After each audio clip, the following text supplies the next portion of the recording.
Well, good morning, YouTubers. Showing up right here in your camera is Robert. Robert's out here. Robert's a neighbor of mine, and we met at my yard sale the other day, and Robert said he'd like to go fishing. So, hey, Robert, tell everybody hello. Hello, everybody. Here I am fishing with old Mr. Rick. Stivus here. Well, Rick. All right. Chris, this is for you. I'm going to spin the camera around now, and we're going to take a look. Robert, I'll let it be your job to let me know if I'm in camera or not. Yes, sir. And it should be hopefully focused on this back corner. It's got the angles right there. The three. Okay. All right, Chris, there's that Daiwa 7000C. PUM, we're going to go ahead. I don't have any trouble throwing the thing. My problem is getting it to line up and getting hooked on. Look at this pole this thing is on. This pole weighs like 10 pounds. It's an old solid fiberglass surf pole.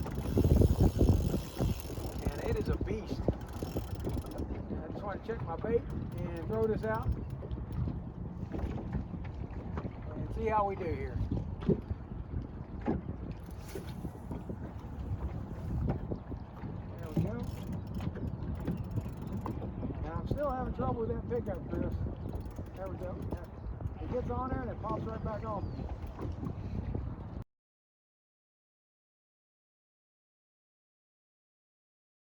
Now, Robert, do you know what I'm talking about by PUM?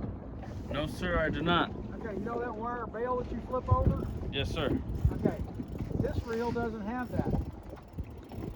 See how it's not there? There's no wire. Oh, okay. This doesn't have that wire bail to feed it into this pickup. Okay, so I've added this pickup on there. The bail that was on there was busted. So I added this on there to replace what was missing. And we'll see how it works out. I'm having difficulty getting it to pick up. It should do just fine, and I'm just not doing something right. And I'll keep working at it through the day, Chris, and we'll see how it does. I'm a little shallow at the bottom there. I'm still not staying it up. Okay, we're going to throw that out a little deeper.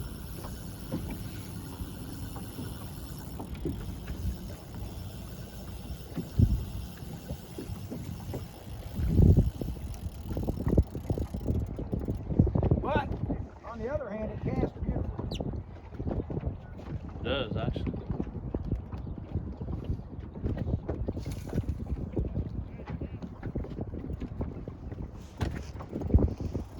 There we go. I got it to work for me that time. That was a nice cast right there, too. That was a good one. All right. Float standing up, so we're off the bottom. And so far, gentlemen, ladies, whoever's watching, no fish. We'll see how it goes. I'll pop the camera out of the mountain here and turn it around here and show you. Apparently, fish have been hitting here this week because as you spin it around, there's 1, 2, 3, 4, 5, 6 boats right around me. So apparently the fish have been hitting here. We're going, sir. That's a little one.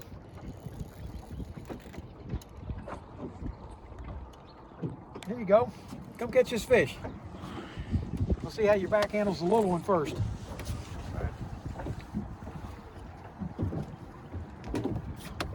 No, now keep tension on it. Keep tension on it. Wind. Keep it pulled down. Yeah, keep tension on the pole. There you go.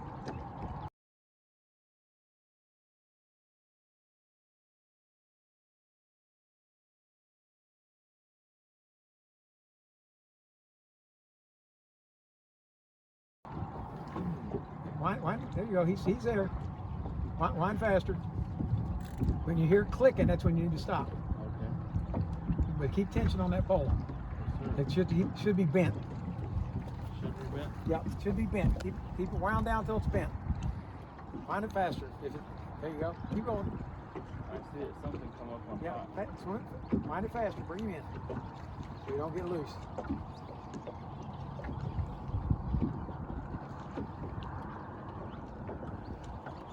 That's a little redfish.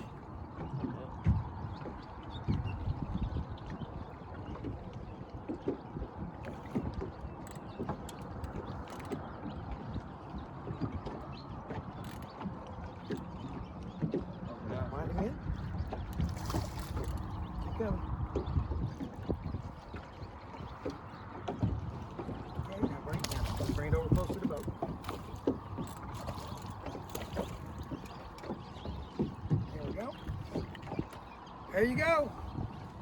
Get your pic, and we're gonna take your picture with your redfish. Where's your camera? Right here. That's your first redfish. And he's probably bigger than most of the trout you ever caught. And he's a little one.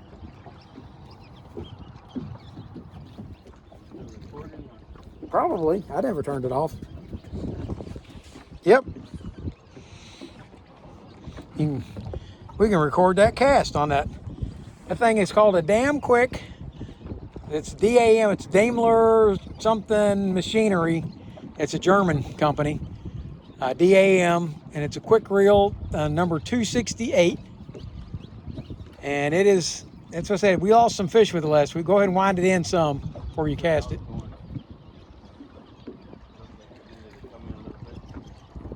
There you go.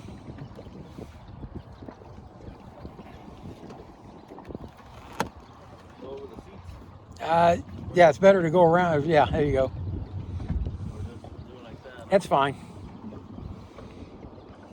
And then pull it now? Yeah, go ahead and hold it down until you're ready, and when release it when you get all the way forward. Okay.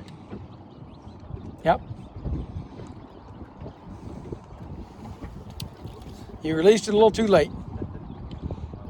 So I said it's a timing issue. A little different. Yep, definitely different.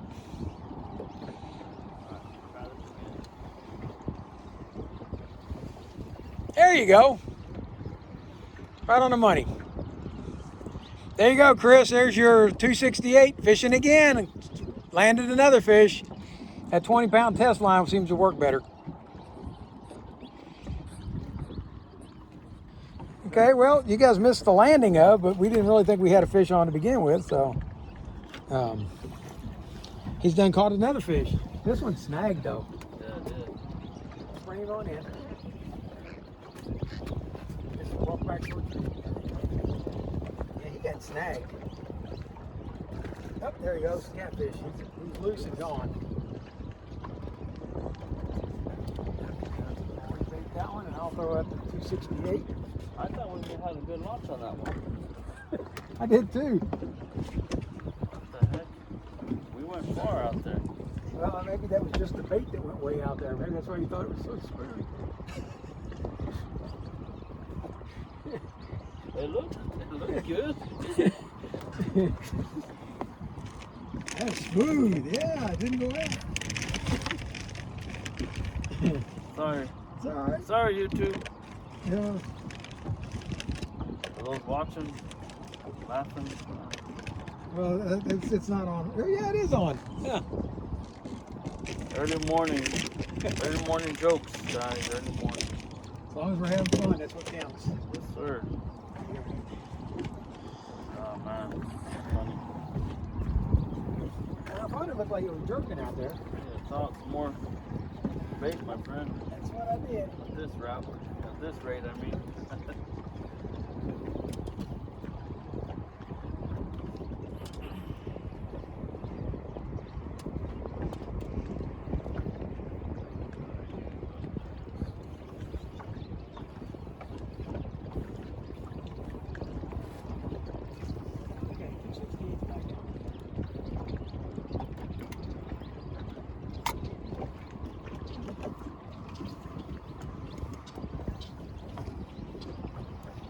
Okay, well that's two fish.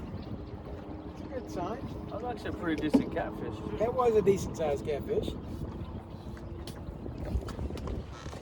want this in the same area, sir? Yep. Throw it as far out that way as you can. Okay. You sit down. Watch that pole behind you. Yes, sir. Just making sure I had everything.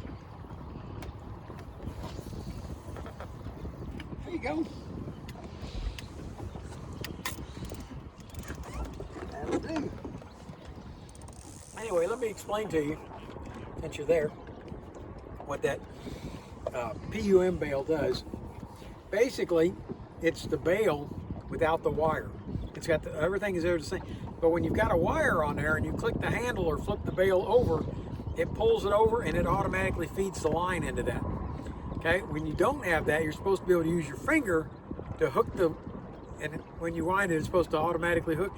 I did it this last time, but the time before that, it didn't work for me. I couldn't quite get it.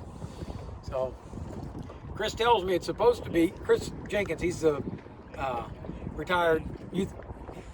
He's a retired music minister in North Carolina. Mm-hmm. He's the one he sent me the handle for that reel back there. And that's the one on the far end? Yeah, that's the one on that far end. He sent me that handle because the one that was on I got that reel for 25 cents at an estate sale. Oh, wow. So he saw that I needed a handle for it, so he sent me a handle.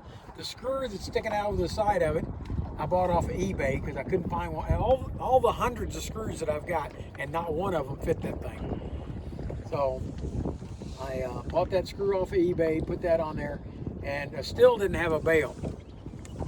And so I finally, last night, I decided it was time to get it fixed. And so I did that modification to it, got it fixed. And it's modified to be a, they call it PUM, which is pickup manual. I would call it a manual pickup. So, and I guess that's a little, maybe a harder acronym, I don't know. But they call it the PUM. And a lot of people pay a lot of money. I paid $30 to modify one reel that way. Oh, wow. And I said, there's got to be a cheaper way to do this. So I looked at that one and saw what I needed. I tried to modify it with a old Zebco reel that I had that was bad, and it didn't work out. The arm of it was too long, and it was going to call, instead of the line wrapping around that spool up and down it like it does, it would all wrap to the top, and I wouldn't have it all the way up and down. So I found that arm, which is exactly the same as the original arm, but yet it still had the roller and stuff assembled on it. So I went ahead and took that one and modified it to fit that. And I really want to catch a big fish with it to see if that arm's going to hold up. I don't know if it will. That thing's made for handling really big fish, but it's got a lightweight arm on it. So I'm not sure how well it's going to handle a really big fish. Okay. Wind it on in. Let's see. I think it's probably just, although it's heading to the back. He's on there. That's a fish. And try not to let him go behind the motor. There you go. There you go. Another little redfish. Two of them for us today. That's there you go. And I'm having just as much fun watching you catch them as I am catching them. So that's good. Forward button. Okay, let me show you how to take a picture with the fish. Okay, hold him forward. Hold him forward more. Keep it coming. There you go. Right there. That's how you take a picture.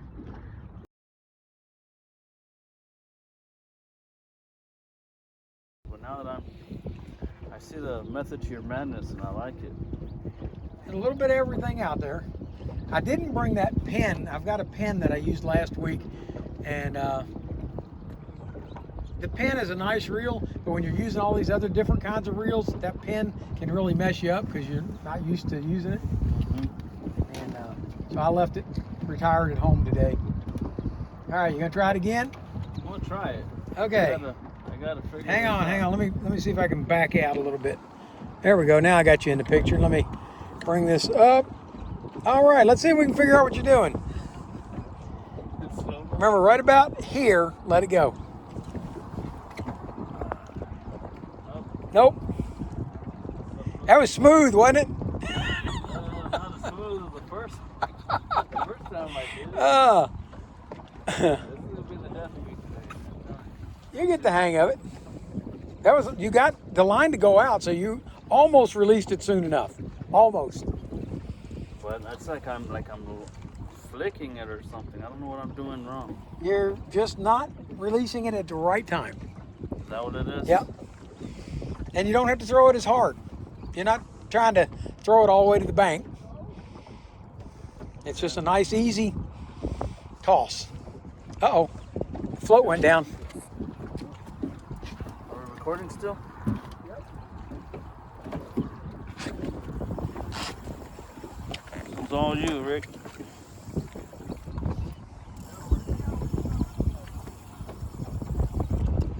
It's all you, bud.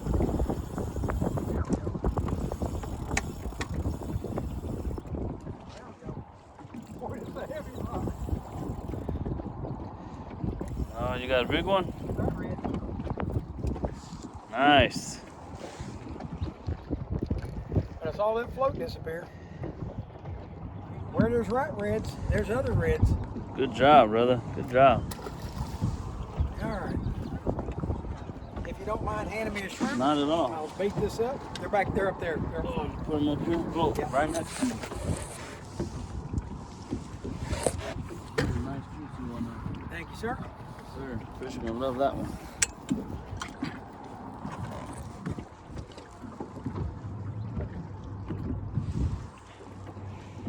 We're still recording too.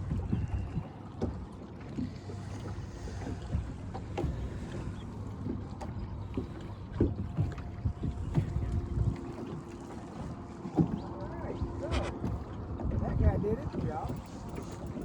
Yes, sir. And let's see. Get out of your way. Oh, that was a good cast.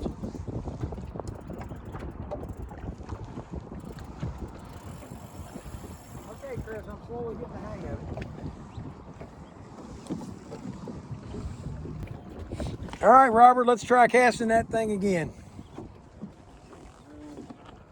Wish me well.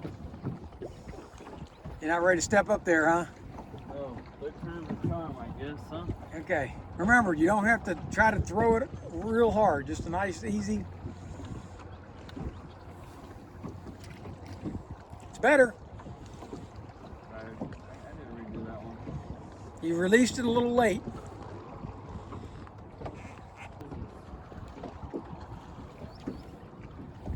Release, you said, right when I'm heading this way, right? Yep. Right over my head. Right as you hit this towards the sky up And I there. think that's what it is. I'm releasing, but right at the end. I think Yeah. I know what I'm doing now. I got you. I got you. This one's gonna be a good one. Here we go. That was much better. Yep. I got it figured out now. That was much better. Should I go further out or just hit it right Yeah, there? let's go ahead and see if you can get a little. Now that you got it figured out, see if you can get more distance on it. Now I got it figured out. Yes, sir. Got it figured out. What I was thinking was I had to release it to send it out that way, but I have to release it up here like you're saying Yep. to get the.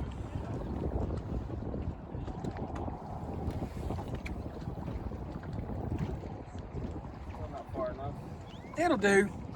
Yeah, that big one that snapped that one off last week was right there. So we'll see how it does.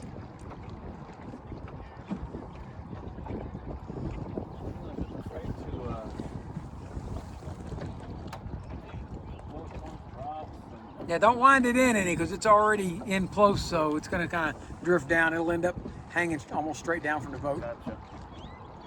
That one snagged on the bottom. This one? Yeah, just give it a quick tug, and if it comes up, now you have to take it out of the rod holder to do it. Yeah, just give it a quick jerk, hard jerk. It's really snagged. We may end up snapping it off. No, I think we got something on it. Nah, it's the bottom. Is it? I think so. It ain't moving nowhere, so yeah, that's the bottom. So what do you want me to do? I'm gonna probably snap it off. Put a new one on. Now, when you snag one of these on the bottom, this is a good educational thing for Is it still the recording? rest of the world out there. Yeah. Never grab hold of this and tighten down the drag and jerk to pull it loose. Hold on to the spool. If you don't hold on to the spool and keep all your tension from getting to the gears inside, you'll end up stripping the gears inside. And this is not a heavy geared reel. So what we're gonna do, we're gonna take and wind this in as tight as we can get it, like so, and then we're gonna hold the spool and pull it loose. There we go. And we either broke it or we pulled it off, one or the other. Okay, we pulled it loose. Cool. Okay, that's how you keep from stripping out the gears in a spinning reel.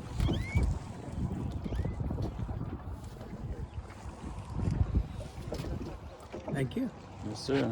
Well, I'm glad we left that to the expert.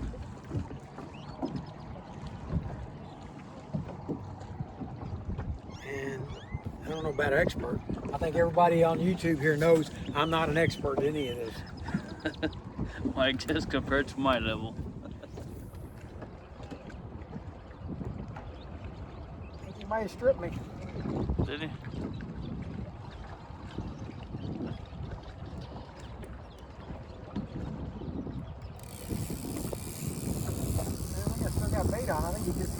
hey, decided it wasn't for him. But he hit it really nice and hard. That one, I just threw it out there. They're biting now. It's about, what, 8:30 maybe? Yep. Okay, so I inherited these thousands of reel parts and hundreds of, at least probably 150 reels, 100 rods, and I'm like, what am I supposed to do with all this stuff? And especially when at the time I wasn't hardly even fishing again anymore. And so I said, well, I'm going to learn how to work on these reels. I'm going to learn to do something. So I went out on YouTube and started looking. And the very first bait caster, I don't have a bait caster here to show you what kind of reel that is. But the very first bait caster I took apart, I like to never got it back together. I spent like 6 hours on it. It belonged to my other friend, Robert. He's hitting it. He's hitting it. He's pecking at it, so.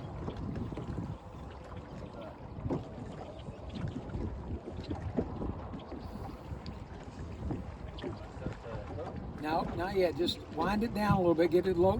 Go ahead and let your line low to the water. Yeah, keep winding. Keep winding. Now let's see if he hits it. If he does, when you feel him tug it really hard, try to set the hook.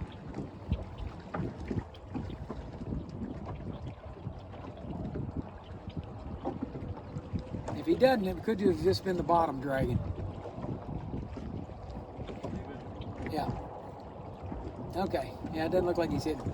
So anyway, I went out and I did that bait caster and a couple other reels, and I went on YouTube and I found Dennis Kuntz over at Second Chance Tackle.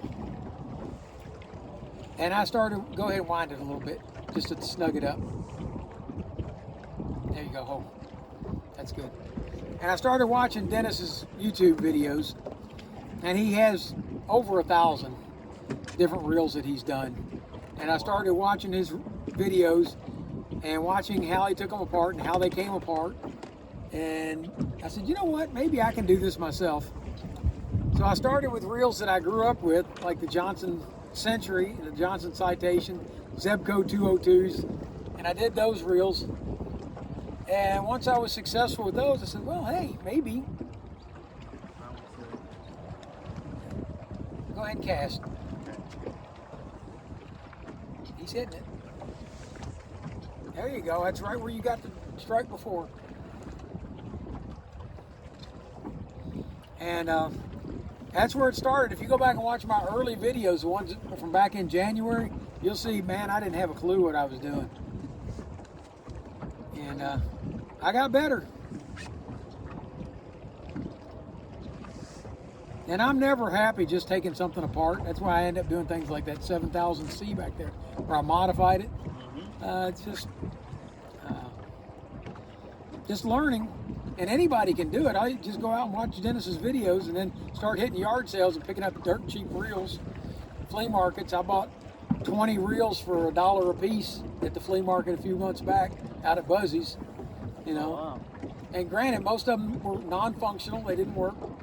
But most of them I was able to take apart and fix. And if nothing else, if you can't fix it, it's what Dennis calls a tuition reel. You're paying your tuition. You paid your buck for the reel, you take it apart, you can't fix it, it's a tuition reel. You learn something from it. But yes, I was blessed to have inherited all those rods and reels. Although I have over 50 rods sitting in my shop right now to be repaired. Wow. That are damaged in some way, shape, or form. But that big heavy rod back there, that was my first rod rebuild. That's the very first one I ever did. And I bought that thing at a yard sale. The handle was painted black and covered in electrical tape. And the eyes were all broke off of it. I said, well, maybe I can do something with this. For some reason, the rod in this position hardly ever catches a fish. I don't know why that is. Hardly ever gets a bite, hardly ever catches a fish. Okay, let's see what we got here. Another rat red. But it's a fish. right, bring him in.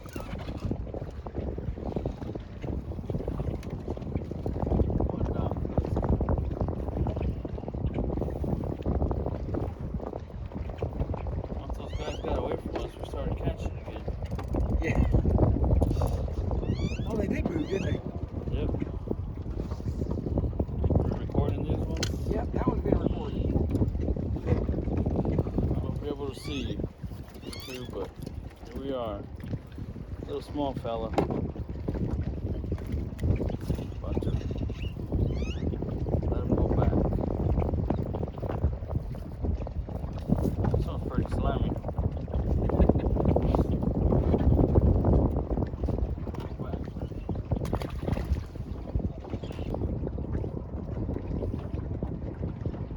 By the way, this is my time to give my plug.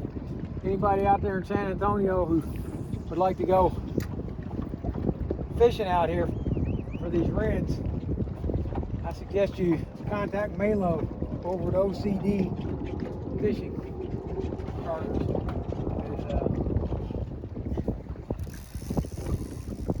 He hit hard, but he ain't a big fish. No. No. I don't know if I'm straight or not. Well, you sure hit like a bigger fish.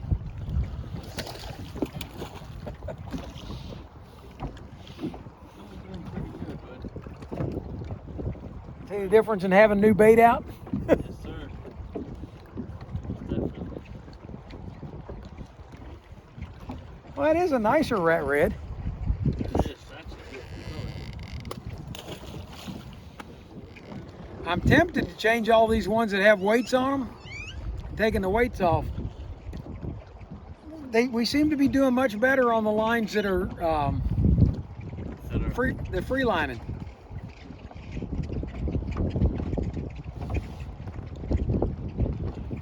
Well, the thing is, you got a variation, so it's a hit and miss. Yeah. It's either a good way to test it. Today it looks like weight's not good. Is there a fish still on? Yeah, I was gonna ask you. Is there a difference as far as distance of the weights? Like, That's why we set up these Carolina rigs. If you look at them, the weight slides up and down, and it allows you to have anywhere from 12 to 18 inches, or even 24 inches if you wanted, of free flow that bait can just drift around down there on the bottom. But there's not. There he goes. There he goes. That's the one you just put out. Okay, now set the hook. There you go.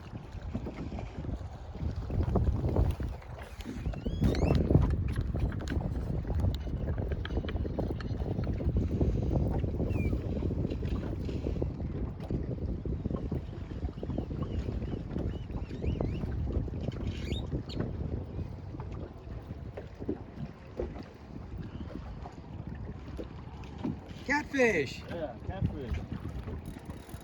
Okay, now do you know how to handle a catfish? No. Because if you don't, you can get really hurt by one. Oh, there you go. That's the way to handle a catfish. Let him get off right at the end. Well, I did it. Well, I was going to show you how to handle a catfish, but we'll wait till the next time one comes in. That's two of them you had just get right off like that. Yep. Wrong. Yeah, last time I brought my wife out here fishing, we were over on the wall, and it was early. It was earlier than we came out this morning. We came out and I had the lights on the boat and everything to be able to get out there. We got on the far end of the wall, and I had caught a bunch of tilapia and put them in my live well. I caught them over at the dock, and we got out there, and she says she's going to go out with me, and she's going to read a book or play on her phone, whatever, while we're out there. And we hadn't no more than got there. She says, "Is that a snake?"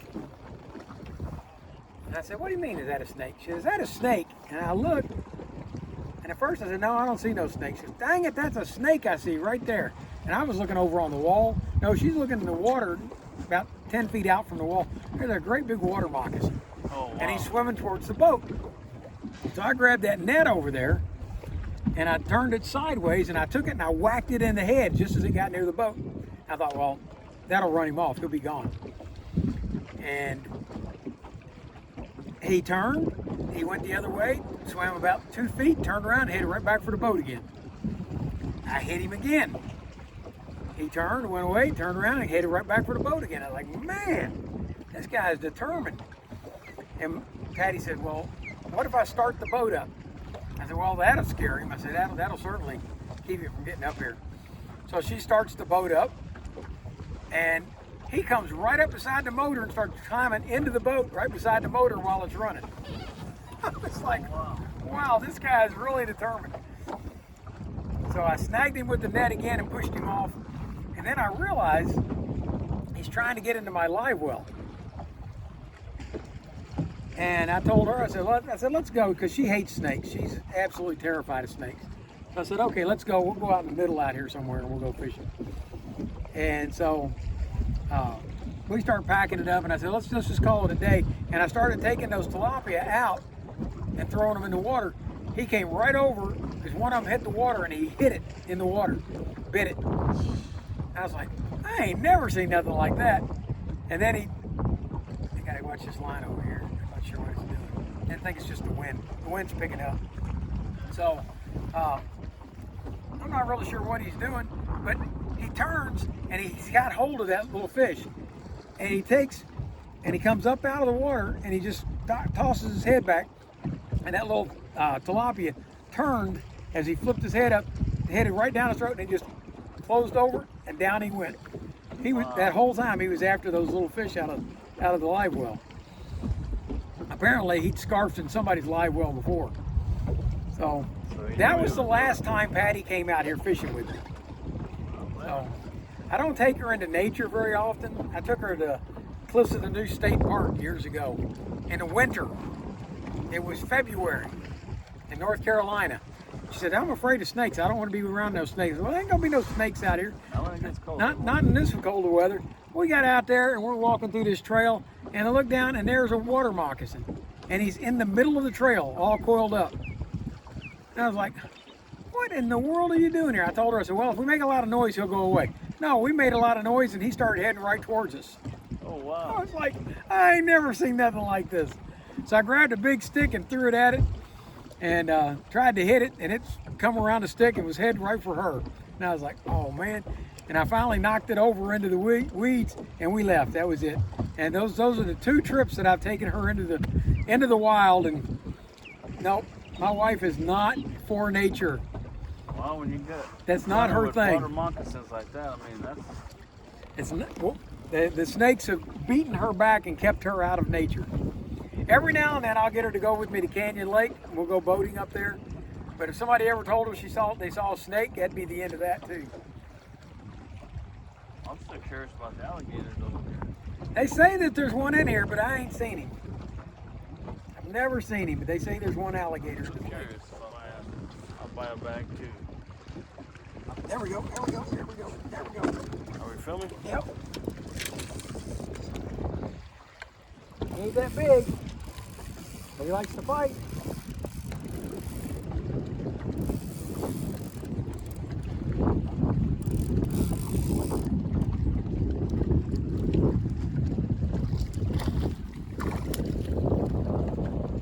Beautiful.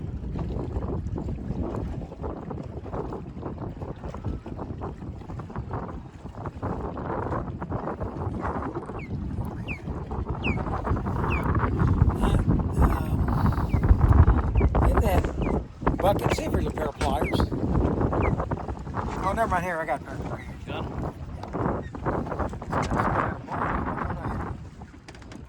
Take care of all of those.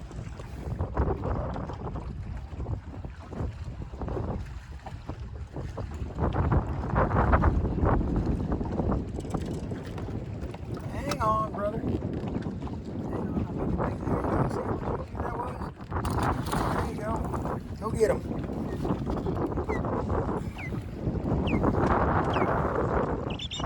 Yeah, I just threw that out.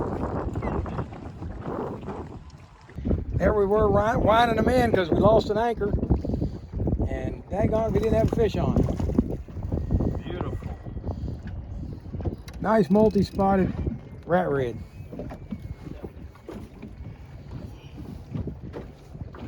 Beautiful hook too. Beautiful. Isn't that a pretty fish? I mean it. All right. Spots.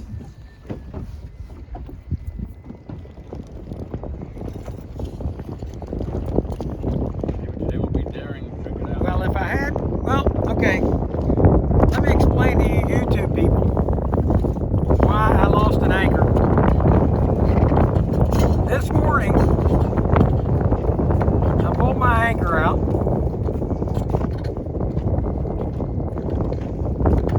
And when I went to pick up on the rope, there's a little clip at the end of the rope that hooks onto the anchor.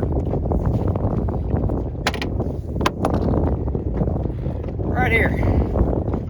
And I grabbed hold of that to set my anchor on the ground, and when I did, it popped off of the anchor. It managed somehow to flip this open and clip off of the anchor. And I thought, well, how did that happen? I've never seen that happen before. Well, it's not likely to happen again. I said, but when I get home today, I probably ought to take some electrical tape and wrap it around that so that it can't pop open again. Well, when we repositioned the boat a while ago, I threw the anchor out, and when I went to resituate and pull the anchors tight, because all of a sudden they come loose, all I came in with was the rope, no anchor. So it did it again underwater, and I lost my anchor. So I've got several more that are in the shed. Now you might ask, why do I have a whole bunch of anchors? Now you know. What? No, when people used to park over on the wall over there, that concrete wall that I talked about fishing earlier, when we used to park over there, what would happen is people would tie up to it, and their way of tying up was to take an anchor and hook it onto a small rope and hook it on there, and they would just toss it over the wall. And as the waves would come by, the boat would adjust up and down by pulling that weight on that anchor. Well, if you were using just a regular rope with the waves doing that, within an hour, hour and a half, 2 hours, it cuts, that concrete wall would saw all the way through that rope and drop the anchor. Well, we figured that out one day when we saw about 3 or 4 different people lose anchors that day. And so I always use chains on mine. And so that's what I got at the shed, it's ones that I had the chains on. But we went out there and I made a triangle with a bunch of treble hooks, and we would drop them down the wall, and it's about 30 feet down, and I would hook onto those ropes and pull them up. I used to have like 40 anchors that I pulled up from that wall. Wow. Well, we can't fish the wall anymore. Homeland Security says we can't go out there no more, so we don't go out there. So I don't have, once I lose all these anchors, I will be out of anchors. And by the way, both the anchor that I lost this morning and the one I'm using out here right now, both came from that wall. I never bought an anchor for this boat. All right, let's start casting. Since we lost an anchor, we've had to pull in our lines because the boat in this wind is just swinging back and forth so much. We decided we're just going to lure fish probably for the next half hour, 45 minutes before we call it quits, and see if we can't entice one of these big redfish to hit a lure. We're going to fish a spoon and whatever this thing was we got on the other one, and see how it goes. All right.